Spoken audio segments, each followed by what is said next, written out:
Hola a todos, estamos en un nuevo vídeo de Derecho Penal, parte general, y vamos a ver el cuarto elemento de la teoría del delito, la culpabilidad. La culpabilidad es fundamento y límite de la pena, es la reprochabilidad personal de la conducta antijurídica.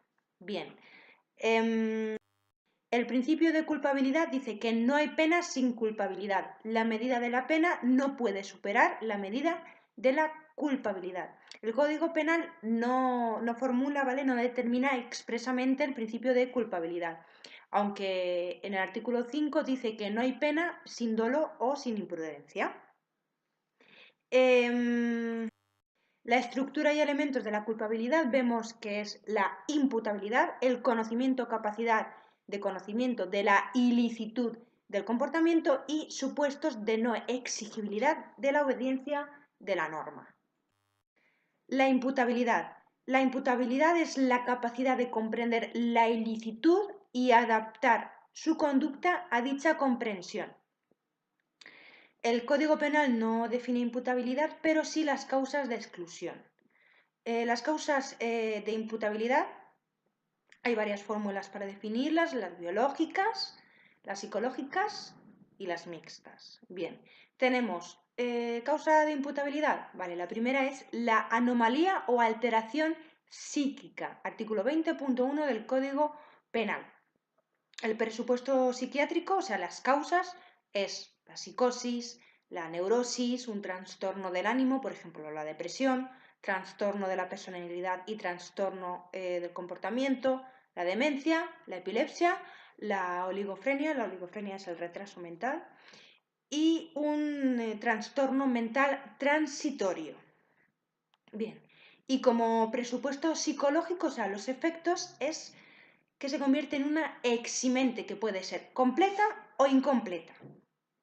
Aún así, esto puede, aunque no conlleve una pena, a lo mejor de prisión, se puede llevar a una pena a una medida, perdón, de seguridad. La segunda causa de imputabilidad es la intoxicación plena, artículo 20.2 del Código Penal. El presupuesto psiquiátrico, o sea, las causas, es una intoxicación aguda por sustancias como el alcohol, las drogas o estupefacientes y sustancias psicotrópicas o psicoactivas. El presupuesto psicológico es que impide al sujeto comprender la ilicitud de su conducta, es decir, vas demasiado borracho para ver que estás cometiendo pues, un delito de agresión o una lesión, ¿vale? Aún así se imponen medidas de seguridad. La tercera causa de imputabilidad es el síndrome de abstinencia, artículo 22 también del Código Penal. El presupuesto psiquiátrico, la causa, ¿vale? Es que hay un estado físico y mental que se desarrolla tras la suspensión o reducción de la ingesta de sustancias psicoactivas. Por ejemplo, eres un drogadicto y dejas de drogarte. Entonces estás en síndrome de abstinencia y, por ejemplo, puedes cometer un delito de lesiones. Porque estás muy nervioso, alguien se te acerca y le pegas un bofetón. Vale. Como presupuesto psicológico, vemos que es la imposibilidad de actuar conforme a la comprensión de lo ilícito, porque en ese momento no te das cuenta de lo que estás haciendo, ¿vale? Puede funcionar como eximente completa o incompleta y siempre llevará consigo una medida de seguridad. Como cuarta causa de imputabilidad tenemos las alteraciones de la percepción. Como presupuesto biológico vemos que son alteraciones de la percepción que se producen desde el nacimiento o la infancia del sujeto, ¿vale? Desde pequeño o desde que naces, por ejemplo, eres ciego o eres sordo, ¿vale? Como presupuesto psicológico vemos que hay una grave alteración que supone una falta de comprensión, ¿vale? Siempre llevará consigo unas medidas de seguridad. Como quinta causa de imputabilidad tenemos la minoría de edad y el menor de 14 años. Entre los 14 y los 18 años el sujeto es imputable por la ley del menor, que es la Ley Orgánica 5/2000. Los menores de 14 años son inimputables, pero se rigen por el Código Civil. La sexta causa de imputabilidad es la actio libera in causa. es lo que se llama el trastorno mental transitorio y el estado de intoxicación plena, no eximirán la pena cuando hayan sido provocados por el sujeto para cometer el delito o hubiera previsto o debido prever su comisión. Es decir, yo quiero matar a no sé quién y para ello pues me emborracho para coger fuerzas para hacerlo. Entonces, eso no es una causa de justificación ni es una causa de imputabilidad, porque yo me estoy provocando ese estado de intoxicación, ¿vale? Luego también hay una cosa que se llama la imputabilidad disminuida o semi-imputabilidad, ¿vale? Como las causas de justificación pueden ser incompletas, pues las eximentes también. Es decir, hay una concurrencia de elementos esenciales que tienen que darse, pero faltan uno o varios de los inesenciales. Y pueden ser lo mismo, pueden ser eximentes incompletas, pues por la anomalía o alteración psíquica, la intoxicación, el síndrome de abstinencia o alteraciones de la percepción. Lo que pasa es que faltan elementos no esenciales o inesenciales. Bien, la grave adicción a sustancias psicoactivas funciona como atenuante de grave dependencia. Y por último vemos que hay un atenuante por analogía a las causas de imputabilidad incompleta o a la adicción a sustancias psicoactivas. La exclusión de la reprochabilidad. Bien, el elemento intelectual de la reprochabilidad es el conocimiento o cognoscibilidad, o sea, posibilidad del conocimiento de la antijuricidad. El error sobre la antijuridicidad. Hay dos tipos de errores, el error de prohibición y el error vencible-invencible, ¿vale? El error de prohibición puede ser directo, o sea, el desconocimiento de la norma infringida, o indirecto, creencia de que el sujeto actúa con una causa de justificación.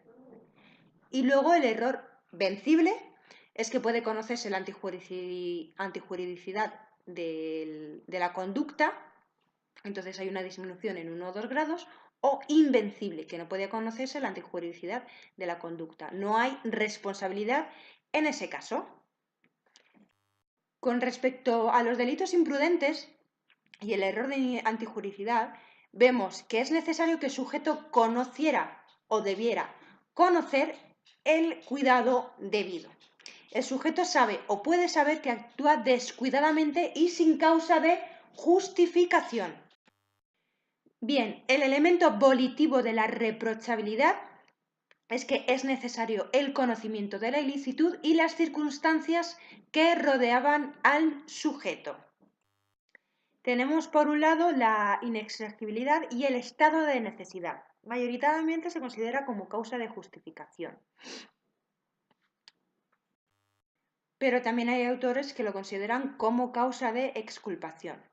Luego tenemos el miedo insuperable, que tiene naturaleza de exculpación según el Tribunal Supremo. Los elementos son que haya un miedo, el mal debe ser real, inminente y desaprobado. Tiene que ser insuperable, o sea que no pueda exigirse un comportamiento conforme a la norma, y obrar impulsado conforme a ese miedo que es insuperable. Bien, suele alegarse junto a la legítima defensa para cubrir posibles excesos de la legítima defensa. Por otro lado, tenemos el encubrimiento entre parientes. Esto aparece en la parte especial del Código Penal. Su naturaleza puede ser como excusa absolutoria o como causa de exculpación, según la mayoría de la doctrina. Bien, como ámbitos de aplicación, tenemos el favorecimiento real, que es que los sujetos intervienen con posterioridad al delito, ocultando, alterando o inutilizando el cuerpo, los efectos o los instrumentos para impedir su descubrimiento. Y como favorecimiento personal es que el sujeto interviene con posterioridad al delito, ayudando a los presuntos responsables a eludir la investigación de la autoridad.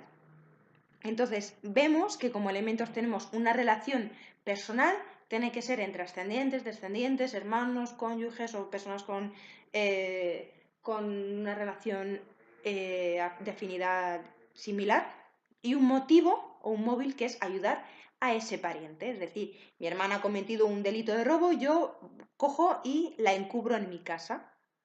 Ya está.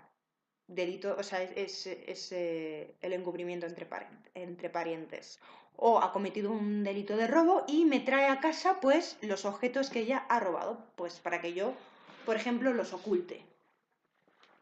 Eso es, uno es el favorecimiento personal y otro es el real. La graduación de la responsabilidad. Hay circunstancias que disminuyen la reprochabilidad, lo que hemos denominado atenuantes.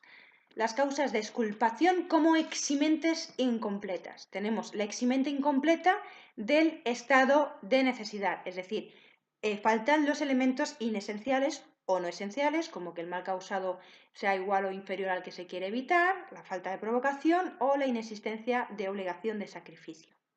Tenemos también la eximente incompleta de miedo insuperable.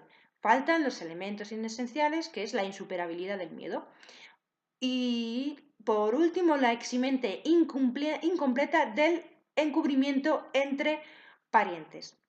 Hay algunos autores que dicen que no puede haber una eximente incompleta de esta causa, ¿vale? Porque no hay elementos, para ellos no hay elementos esenciales y no esenciales, es todo lo mismo, ¿vale? Aunque para otros autores sí que puede haber una eximente incompleta porque los elementos no esenciales es que falte la relación de parentesco que viene en el artículo 454, que era lo de que sean ascendientes, descendientes, hermanos, cónyuge, etc. Esta eximente en realidad no está en el artículo 20, sino que entraría a través del artículo 21.7 como eximente por analogía, ¿vale? Vale, como atenuantes específicas tenemos el arrebato, la obcecación o el estado pasional. Se fundamenta en que afecta a la imputabilidad. Como elementos tenemos una situación psicológica, pues eso, un arrebato, una obcecación o algo que sea similar a eso, y causas que dan lugar a ese estado emocional. Yo me imagino que se refiere a si encuentras, por ejemplo, a tu pareja siéndote infiel con otra persona, pues puedes entrar en un estado mental pues de arrebato pasional. Otra atenuante específica es el parentesco análogo a relación de afectividad, ¿vale? Que puede ser tanto agravante como atenuante. Es una circunstancia mixta, dependiendo si, por ejemplo, son como contra delitos contra la vida, es un agravante, y si es contra la propiedad, es un atenuante. Y por último tenemos los atenuantes por analogía del 21.7, que ya los hemos visto. Las circunstancias que incrementan la reprochabilidad, o sea, las agravantes, puede ser el precio, la recompensa o la promesa, se fundamentan en una mayor reprochabilidad de la conducta, ¿vale? El motivo, los elementos es el motivo, el lucro, y otros elementos motivadores que es pues, el precio, o sea, el dinero, una recompensa o contraprestación económica no pecuniaria, o sea, que no sea dinero, que no sea toma un billete de 500, o una promesa de un precio o de una recompensa. El ámbito de aplicación es al autor del delito, no a quien lo paga ni a los partícipes. Ojo, cuidado. Aparte del precio, recompensa, promesa, tenemos los motivos discriminatorios. Se fundamenta en la mayor culpabilidad debido a motivos que impulsan la comisión del delito. Como elementos tenemos un móvil de discriminación y circunstancias personales o sociales, por ejemplo, pues una ideología, una religión, creencias, una etnia, etc. El ámbito de aplicación es cualquier clase de delitos, menos se excluye, ¿vale? De los delitos en los que ya sea inherente, ¿vale? O sea, si yo mato a alguien porque es de cierta etnia o de cierta raza, eso es un agravante, ¿vale? Pero si dentro del tipo de lo injusto ya estaba metida esta agravante, no se puede volver a agravar porque, como hemos dicho antes en otro tema, se produce lo de non bis in idem. Entonces, no se puede volver a agravar sobre algo que ya está metido en el tipo. La tercera agravante es el ensañamiento. Como fundamento es mixto porque hay una mayor gravedad de lo injusto y una mayor gravedad de la culpabilidad. Los requisitos objetivos es un aumento innecesario del sufrimiento de la víctima y como subjetivos es una actuación consciente y voluntaria. Entra en juego en cualquier clase de delito doloso, excepto en los que ya sean inherentes, por ejemplo, en el artículo 139 del Código Penal, como ya vimos antes, en el delito de asesinato ya está metido el ensañamiento, entonces no se puede volver a... no puede funcionar como agravante. Vale. Y por último tenemos la reincidencia. La reincidencia es cuando un sujeto ha sido condenado en sentencia firme por un delito anterior. Puede ser, por la naturaleza del delito, puede ser genérica, es decir, se comete un delito de distinta naturaleza al anterior, por ejemplo, un delito, yo qué sé, un delito de homicidio y el siguiente es un delito de conducción temeraria y el siguiente es un delito de agresión sexual, etc. Y específica es que se comete un delito semejante, ¿vale? Que tenga la misma naturaleza. Pues eso, un delito de agresión sexual, luego un delito de abuso sexual, por ejemplo. Y luego, según si el condenado ha cumplido o no pena. Puede ser propia o impropia. La propia es cuando ha sido condenado y ha cumplido la pena antes de cometer un nuevo delito. Es decir, yo cometo un delito de homicidio, me sentencian, cumplo la pena, estoy en prisión tantos años, salgo y entonces vuelvo a cometer otro delito de asesinato ahora, ¿vale? Y luego la impropia es que el sujeto ha sido condenado pero no ha cumplido la pena antes de cometer un nuevo delito. Es decir, yo cometo un delito, pues eso, de homicidio, me condenan, o sea, hay sentencia firme y yo recurro, imaginemos que estoy en libertad y vuelvo a cometer otro delito de asesinato. Eso es la impropia. Luego tenemos la multirreincidencia o la reincidencia cualificada. Y es que se podrá aplicar la pena superior en grado, todo esto de las penas superiores en grado, pena inferior en grado y todo eso lo vamos a ver más adelante, ¿vale? Y es que se aplica la pena superior en grado para el delito de que se trate cuando el sujeto haya sido condenado al menos por 3 delitos comprendidos en el mismo título. No se computan los antecedentes penales cancelados o que deberían haberlo sido. ¿Vale? Por ejemplo, pues eso, ha sido condenado por 3 delitos de homicidio distintos, por ejemplo. Pues eso es la multirreincidencia. El fundamento de la reincidencia, pues eso, que es una necesidad preventiva general y especial de la pena, una mayor peligrosidad del delincuente, mayor gravedad de lo ilícito y mayor gravedad de la culpabilidad. Se llegó a hablar de que si era constitucional o no.